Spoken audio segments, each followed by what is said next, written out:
இன்னைக்கு நாம ப்ரூஸ்லியோட தத்துவங்களால ஈர்க்கப்பட்ட ஒரு புத்தகத்தோட சில பகுதிகளை விரிவாக ஆராயப் போறோம். ஆமா. ஆனா இது வெறும் தற்காப்பு கலைகளை பத்தி மட்டும் இல்ல, அதுக்கும் மேல. கண்டிப்பா. மனதை கட்டுப்படுத்துறது, தோல்விகள்ல இருந்து கத்துக்கிறது, அப்புறம் எப்பவும் ஒரு மாணவனா இருக்கிறது. இந்த மாதிரி விஷயங்களை பத்தி பேசப் போறோம். நீங்க எந்த துறையில சிறந்து விளங்கணும்னு நினைச்சாலும் சரி, இல்ல உங்க வாழ்க்கையில வர்ற சவால்களை எதிர்கொள்ளணும்னாலும் சரி, இது எல்லாத்துக்கும் தேவையான ஒரு மனநிலைய பத்தினது தான் இந்த உரையாடல். சரி, அப்போ விஷயத்துல இருந்தா ஆரம்பிக்கலாமா? நம்ம மனச நம்மால கட்டுப்படுத்த முடியுங்கிற ஒரு அடிப்படை யோசனை. ம். இது நாம பயிற்சி செஞ்சா கத்துக்கக்கூடிய ஒரு திறமைன்னு இந்த ஆதாரம் சொல்லுது. ஆனா முதல் படி நம்ம மனசுல என்ன ஓடுதுன்னு கவனிக்கிறது. சரி, அது ஓகே. ஆனா சில சமயம் நம்ம எண்ணங்கள் ஒரே இடத்துல போய் சிக்கிக்குமே, அப்ப என்ன பண்றது? நீங்க கேக்குறது ஒரு அருமையான கேள்வி. அங்கதான் ப்ரூஸ்லியோட ஒட்டிக்கொள்ளும் மனம் அல்லது த ஸ்டிக்கி மைண்ட் அப்படிங்கிற கருத்து வருது. ஒட்டிக்கொள்ளும் மனம். ஆமா. அதாவது நீங்க ஒரு குறிப்பிட்ட திட்டம், ஒரு உணர்ச்சி இல்ல ஒரு யோசனையில ரொம்ப இறுக்கவா சிக்கிக்கொண்டு அந்த தருணத்துக்கு ஏத்த மாதிரி உங்களால செயல்பட முடியாம போற ஒரு நிலை. இன்னும் எளிமையா சொல்லணும்னா, நாமளே நமக்கு தடையா இருக்கிறது. சரியா சொன்னீங்க. உங்க முன்னேற்றத்தை நீங்களே தடுத்து நிறுத்துறீங்க. இதுக்கு ஒரு நிஜ வாழ்க்கை உதாரணம் இந்த ஆதாரத்துல ரொம்ப அழகா சொல்லியிருக்காங்க. ஒரு பிரபலமான UFC வீரர். ஆமா ஆமா, நான் படிச்சேன். சண்டைக்கு முன்னாடி ஒரு பேட்டியில. அவரோட திட்டத்தை ரொம்ப தெளிவா விளக்குறாரு. நான் முதல் ரவுண்டுல இப்படி தாக்குவேன், 2வது ரவுண்டுல இப்படி செய்வேன், ஒரே அடியா அடிச்சு பேசுறாரு. அவரோட கோப்பை ஏற்கனவே நிரம்பி வழிஞ்ச மாதிரி ஒரு மனநிலை. ஆனா சண்டையில என்ன ஆச்சு? அவரோட எதிராளி அவர் போட்ட திட்டத்துக்கு நேர் மாறா சண்டை போட்டார். அவ்வளவுதான். நம்ம UFC வீரரால அந்த மாற்றத்துக்கு ஈடு கொடுக்கவே முடியல. முடியல. ஏன்னா அவரோட மனசு அந்த பழைய திட்டத்திலேயே ஒட்டிக்கிட்டு நின்னுடுச்சு. புதுசா யோசிக்கவே இல்ல. கடைசில தோத்துட்டாரு. இது சண்டைக்கு மட்டும் இல்ல, நம்ம எல்லாருக்கும் நடக்கிற ஒரு விஷயம் தானே. நிச்சயமா. பொறாம, கோபம், வருத்தம், ஏன் சில சமயம் அளவு கடந்த மகிழ்ச்சி கூட நம்மள ஒரு இடத்துல நிறுத்திடும். ப்ரூஸ்லி இதுக்கு என்ன சொல்றாரு? நம்ம உணர்ச்சிகளே இல்லாம ஒரு ரோபோ மாதிரி இருக்கணுமா? இல்லவே இல்ல. அதுதான் முக்கியம். அவரோட நோக்கம் அது இல்ல. உணர்ச்சிகள் வரணும், போகணும். ஆனா அது நம்ம மனசுல ஒட்டிக்கொள்ளவோ அல்லது நம்மள தடுக்கவோ கூடாதுங்கிறார். ஓ, அப்போ உணர்வை உணருங்க, அதுல இருந்து கத்துக்கிட்டு அப்புறம் முன்னோட்டு போங்கன்னு சொல்றாரு. எக்ஸாக்ட்லி. சரி, இந்த ஒட்டிக்கொள்ளும் மனம் புரியுது. ஆனா அதிலிருந்து வெளியே வர்றது தான் பெரிய சவால். ஆமா, மனச அமைதியா இருன்னு சொன்னா அது இன்னும் அதிகமா கத்த ஆரம்பிக்குது. இதுக்கு ப்ரூஸ்லி ஏதாவது வழி சொல்லியிருக்கிறாரா? சொல்லியிருக்கார். இந்த ஆதாரம் தியானத்தை ஒரு முக்கியமான கருவியா சொல்லுது. ஆனா இங்கதான் ஒரு சுவாரஸ்யமான திருப்பம் இருக்கு. தியானம்னா கண்ணு மூடிக்கிட்டு உட்கார்றது தானே? நம்ம எல்லாரும் அப்படிதான் நினைக்கிறோம். ஆனா ப்ரூஸ்லீக்கு அது ஒரு செயல்பாடு. அவர் ஜாகிங் போகும்போது தியானம் செய்வாராம், நடக்கும்போது செய்வாராம். என்னது, ஜாகிங் போகும்போது தியானமா? ஆமா. சில சமயம் சும்மா பகல் கனவு காண்றது கூட ஒரு விதமான தியானம் தான் இந்த ஆதாரம் சொல்லுது. பகல் கனவு காண்றது தியானமா? இது ரொம்ப புதுசா இருக்கே. ஏன்னா தியானத்தோட உண்மையான நோக்கம் மனச ஜோர் கட்டாயமா அமைதிப்படுத்துறது இல்ல. அது மனசுக்கு கொஞ்சம் இடம் கொடுக்கறது, அதை இலகுவாக்குறது. நீங்க பகல் கனவு காணும்போது உங்க மனசு சுதந்திரமா மிதக்குது இல்லையா, அது மாதிரி. ஆமா. புரூஸ்லி சொல்ற ஒரு விஷயம் ரொம்ப ஆழமானது. அவர் சொல்றாரு, நீங்க அமைதியா இருக்க முயற்சி செஞ்சாலே நீங்க தோத்துட்டீங்கன்னு அர்த்தம். அப்போ இது ஒரு விதமான சரணடைதல் மாதிரி, மனசோட சண்டை போடாம அத அதன் போக்குல விடுறது. சரியா சொன்னீங்க. இந்த ஆதாரம் ஒரு அருமையான நடைமுறை பயிற்சியும் சொல்லுது. உங்க மனச ஒரு கிண்ண மாதிரி கற்பனை செஞ்சுக்க சொல்லுது. ஆமா.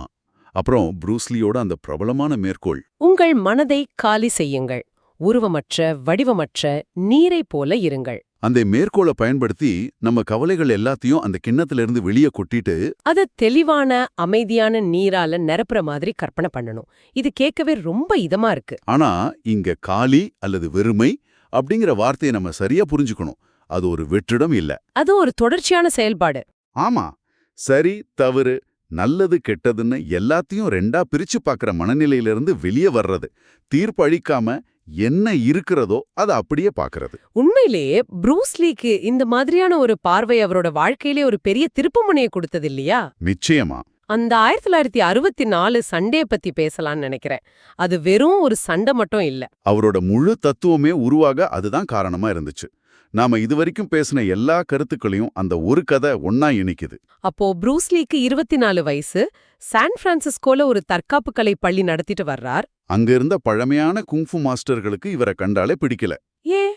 காரணம், ப்ரூஸ்லி அவங்களோட பாரம்பரிய பாணிகளை பாரம்பரிய குழப்பம்னு வெளிப்படையா விமர்சிச்சாரு. அது மட்டும் இல்லாம குங்ஃபுவை எல்லா இன மக்களுக்கும் கத்துக் கொடுத்தாரு. ஓ, இது அவங்களுக்கு பெரிய கோவத்தை உண்டாக்கியிருக்கும். ஆமா, அதனால ப்ரூஸ்லிக்கு ஒரு சவால் விட்டாங்க. சண்டைக்கு கூப்பிட்டாங்களா? ஆமா, நிபந்தனை என்னன்னா, நீ தோத்துட்டா இங்க தற்காப்பு கலை கத்துக் கொடுக்கறத நிறுத்திக்கணும்னு சொல்லிட்டாங்க. அடடா, இது அவரோட வாழ்வாதாரத்தையே கேள்விக்குறியாக்குற ஒரு விஷயம். ஆனா லீ ஒரே ஒரு நிபந்தனை போட்டார். சரி, சண்டை போடலாம், ஆனா எந்த விதிகளும் கிடையாது, இது ஒரு உண்மையான சண்டையா இருக்கணும். வெறுப்பா இருந்திருக்குமே. சண்டை எப்படி போச்சு? சண்டை ரொம்ப வேகமா முடிஞ்சிடுச்சு. வெறும் 3 நிமிஷத்துல ப்ரூஸ்லி அந்த வீரரை தோற்கடிச்சிட்டார். அப்போ இது ஒரு பெரிய வெற்றி தானே? கதை இங்க முடிஞ்சிருந்தா அது ஒரு சாதாரண வெற்றி செய்தி. ஆனா இங்கதான் அசல் கதைய ஆரம்பிக்குது. அங்க என்ன நடந்தது? சண்டை முடிஞ்சு எல்லாரும் போனதுக்கு அப்புறம் ப்ரூஸ்லி நடைபாதையில தலையில கை வச்சு தோத்து போனவர் மாதிரி உட்கார்ந்திருந்தாராம். ஜெயிச்சோம், ஏன் அப்படி ஒரு மனநிலை? அவரோட மனைவி என்ன ஆச்சுன்னு கேட்டதுக்கு அவர் சொன்னார், நான் ஜெயிச்சிட்டேன், ஆனா இந்த சண்டை ரொம்ப மோசமா இருந்துச்சு. என்ன காரணம்? ஏன்னா எதிராளி ஓட ஆரம்பிச்சப்போ அவரை துரத்திக்கிட்டு போனதுல ப்ரூஸ்லிக்கு மூச்சு வாங்கியிருக்கு. அந்த 3 நிமிஷம் அவருக்கு ஒரு யுகம் மாதிரி தெரிஞ்சிருக்கு. அப்போதான் அவர் ஒன்ன உணர்ந்தார். அவர் கத்துக்கிட்ட பாரம்பரிய பயிற்சி ஒரு நிஜமான கணிக்க முடியாத சண்டைக்கு போதுமானதா இல்ல.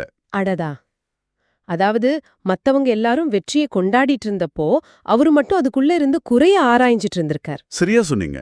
அவரோட கோப்பை காலியா இருந்ததுக்கு இதுதான் சிறந்த உதாரணம். அந்த ஒரு தருணம் தான் அவரை தனக்கே உரிய ஒரு புதிய கலைய ஜீத் குண்டோவை உருவாக்குறதுக்கு தூண்டுகோலா இருந்துச்சு.